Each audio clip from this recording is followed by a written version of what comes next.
Hola, I'm Rachel. And I'm Vincent. Welcome to Vox Pop. Our friend Crystal will be joining us today. Hi everyone. Recently, all three of us went on a trip to Costa Rica. And we thought we would share some bits and pieces of our journey with you.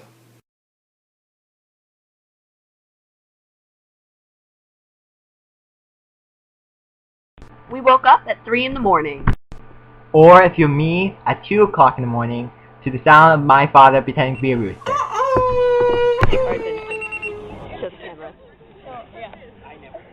We celebrated Vincent's birthday at the airport with a magic trick. They've never did a break someone out of jail. We arrived in Costa Rica. Hi, we're Costa Rica. Crystal, We tell me what visited you a see. mall outside of San Jose. Everything. We saw a Costa Rica coffee plantation, then hiked up an active volcano called Poa.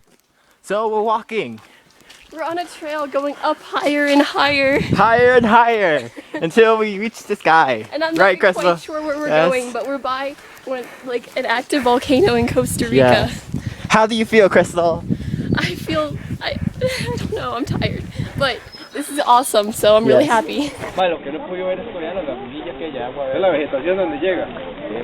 And then lunchtime. We're having strawberry, what's this called? Strawberry juice or something? Some sort. Some of these things are good. Yes. Cake. And then beans, plantains, rice, chicken, and squash. We visited a school in the countryside where the children performed traditional dances for us.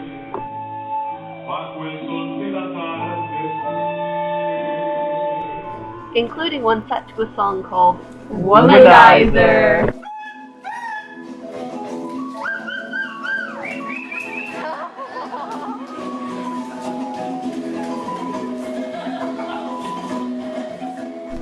Then we rode to Monteverde, a mountain community that can only be accessed by possibly the most terrifying road ever.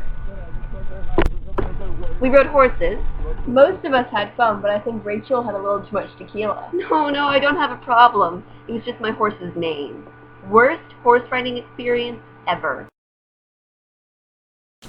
Then we zip-lined through the mountains, hiked through the jungle, and up so many hills, and helped plant trees to replenish the forest. And Edgar, our tour guide, even managed to attract a gang of howler monkeys to respond to his mating call. After that, we discovered that what we thought would be a peaceful river tour was actually another near-death experience in which the tour guide left the boat to feed the mini crocodiles. Unfortunately, the crocodiles were not alone in the river. They were swimming with tires, bottles, plastic, and other trash that had been carried down the river from San Jose. We finished out our tour in the capital, San Jose, where we saw traditional folk dancing in a restaurant that overlooked all of the city. Leaving Costa Rica? No, sadness. But, it's been a nice adventure. It's a trip of a lifetime. During our trip to Costa Rica, I couldn't help but notice how much pollution and deforestation there was. From the trash on its beaches and rivers to the treeless tracts of land in its rainforests.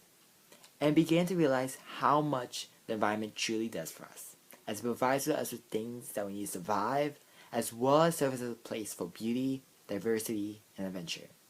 And we as humans often take this for granted. Rachel and I have been pondering on why people don't seem to care about the environment these days. And in her opinion, she believes that maybe it's more easy and more tempting to believe that nothing's wrong, especially when there are places such as McDonald's and Walmart everywhere, and there are very few places with no human development at all. And I've got to agree with her. And I think people these days are often too focused with the idea of modernity to realize how much damage we are doing to the environment. And I also believe that people these days are sometimes too obsessed with things such as technology to even go outdoors and truly appreciate nature. People these days need to realize that even though environmental issues such as pollution and deforestation maybe seem impossible to overcome, but we do have the power to fix them. And whether you're in Costa Rica, the United States, or anywhere else around the world, there are so many ways to help the environment. And all it takes is either planting a tree or even recycling and things like that. While we were in Costa Rica, we got to try so many new things, such as ziplining, kayaking, whitewater rafting, and at first all these things were kind of a bit intimidating. Most of us had to step out of our comfort zone and learn what it was like to be brave in order to try all these new things. For some of us, bravery came easier than others. Bravery is one of those character traits that not all people have, but it's a skill that most of us need to learn, because when we get older and are trying to become leaders and get places in the world, we're going to need to step out of our comfort zone, and we're going to have to try new things that we're not used to. I encourage everyone to try something new, step out of your comfort zone, and be brave, because it's definitely a trait that all of us need to have. While we were in Costa Rica, everyone exhibited bravery on some level. I mean, just leaving the country by yourself without your parents for 10 days was kind of scary, but all of us were there and we got through it together. I know sometimes bravery is easier when you see other people being brave too. For me, when I was in Costa Rica, one of the scariest things that I think I did was jumping off of a 150-foot bridge with only a harness and a rope. At first I wasn't even going to do it, but I saw others around me being brave, and they encouraged me to be brave too, and that helped me get through it, and I had the time of my life. It was so much fun. I'm so glad I did it. So I just encourage everyone to be brave and do things that you're not used to doing, and you never know, you might show others that it's okay to step out of their comfort zone and do it as well. When we went to Costa Rica, one of the things that I think we all sort of noticed right away was that the buildings and the houses look very different than they do in the US. And when I say that, I mean they're usually smaller, they're older, I wouldn't usually say run down, but it is a very harsh climate. It's humid, it rains a lot, so they do take a toll, I think, on the outside of the houses and the buildings there. So it's the kind of place that I think some people, especially coming from more relatively wealthy areas in the United States, would quickly judge as impoverished or third world or something like that. But of course it quickly became apparent that Costa Rica is by no means some like sad, oppressively poor country or anything like that. They usually score really high. I think actually they've been first before on like the Happy Planet Index, which tries to judge how happy countries are and stuff, in part by just asking people like, how satisfied are you with your life? And apparently Costa Ricans are pretty satisfied with their lives. Crystal and I were talking about this some, and it seems that maybe at least part of what accounts for Costa Ricans' greater satisfaction with their lives is maybe that they sort of live more simply, more relaxed, I guess. You know, there wasn't that need to have a huge house or an expensive car or lots of fancy clothes or anything like that. And I think there was more, a little more, maybe not a lot more, but some more connection to nature, more appreciation of, you know, all natural.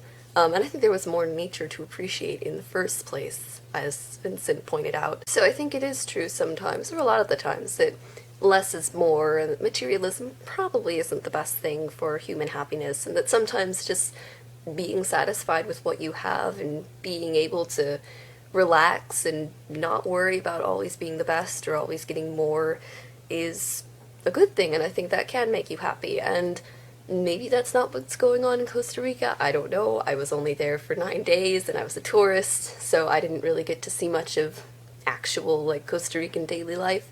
But that was sort of the impression I got, I guess. And either way, it is a good lesson to live your life with. But as we were talking about that, I was also reminded, unfortunately, of something that we read in school this past year. It's really depressing that I remember this. It was in like a textbook or something, but I remember it because it made me angry.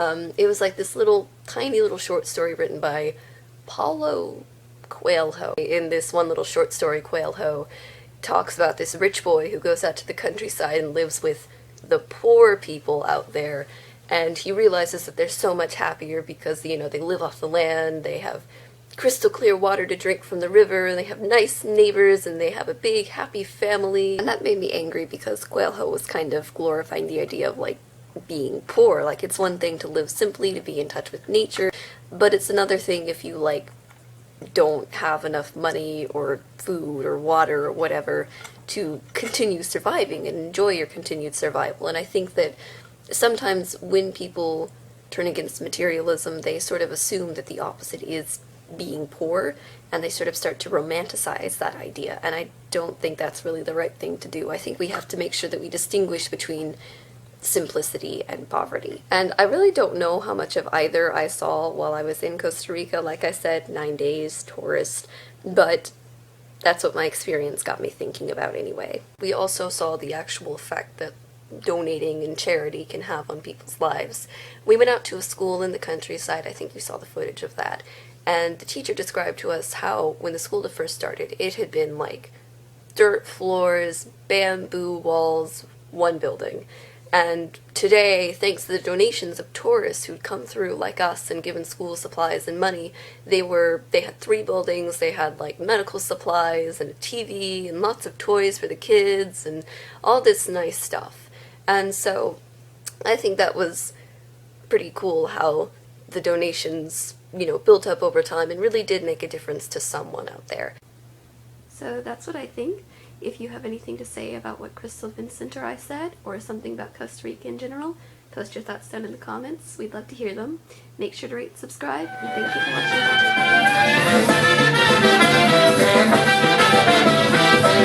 watching.